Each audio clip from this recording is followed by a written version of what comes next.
The federal government wants to stop taxing tip income, but how much will not taxing tips cost the government? Will some people pay more or less if their tip income is no longer taxed? And how will Social Security be affected both now and in the future? This graph shows that not taxing tips will reduce federal tax revenue and increase the annual deficit and national debt. The Yale Budget Lab and the Tax Foundation estimate that lost revenue over a 10-year period will range from $107 billion to $118 billion. Also, according to the Yale Budget Lab and the Committee for a Responsible Federal Budget, if tips are not subject to payroll taxes, then the amount of lost revenue will be even greater at around $200 billion over a 10-year period. For those of you out there who may not know, payroll taxes fund Social Security and Medicare. The impact on the budget could be even greater if employers shift income classifications to a lower base pay with higher tipped income. This shift could be controlled based on what regulations are in place. The Committee for a Responsible Federal Budget did a comparison using several different scenarios to show the impact on the budget with different levels of income classification. As this chart shows, the very worst scenario shows lost tax revenue ranging from $300 billion to a high of $500 billion over a 10-year period. With all the talk about deficits and the national debt, we can't afford to be cutting taxes. Cutting taxes will only lead to higher deficits and a greater national debt. Tax fairness can be viewed both vertically and horizontally. Vertically means how taxpayers at the top and bottom of the income brackets are taxed. Horizontally means how taxpayers with similar incomes and family situations are taxed. As this graph shows,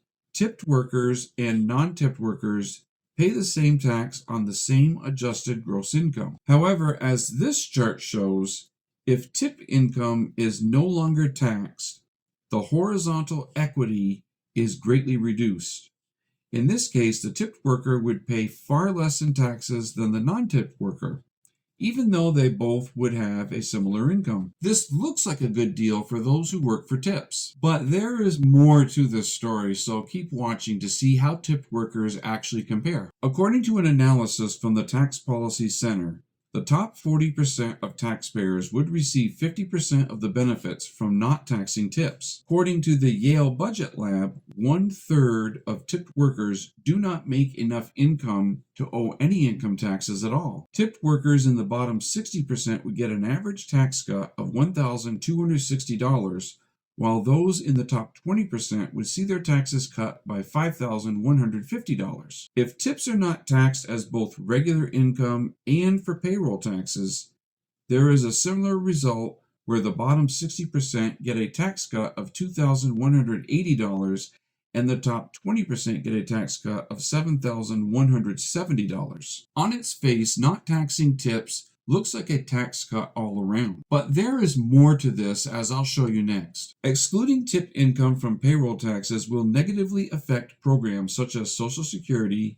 Medicare, and unemployment insurance. The Yale Budget Lab estimates that the lost revenue could cost the government $88 billion over 10 years. Not paying payroll taxes on tips also negatively affects tipped workers' benefits after they retire. The Social Security Administration calculates a worker's benefits by using their averaged indexed monthly earnings, but earnings only count if the worker paid payroll taxes on those earnings. Not paying payroll taxes on tips hurts current retirees and future retirees. Some of you may think that it is better to get a tax break now. So let's look at how this tax break would affect tipped workers right now. Excluding tips from federal taxes could turn out to be a bad deal for many workers. No taxes on tips could result in more workers being classified as tipped employees, jeopardizing more reliable wages. Federal law defines a tipped employee as a worker that regularly receives more than $30 per month in tips. The federal minimum wage for each employee is only $2.13, provided that tips make up the difference between the tipped minimum wage and the regular minimum wage. The Economic Policy Institute warns that the perceived tax advantages from no tax on tips, plus the wage and payroll tax savings for employers, could spur a rise in tipped work. That could potentially expose more Americans to the downsides of tipped work, including a less reliable income stream that is dependent on individual customer practices and general economic conditions. No taxes on tips could also likely reduce the federal benefits that low-income tipped workers currently receive. A tax exclusion of tips would lower the earned income of tipped workers.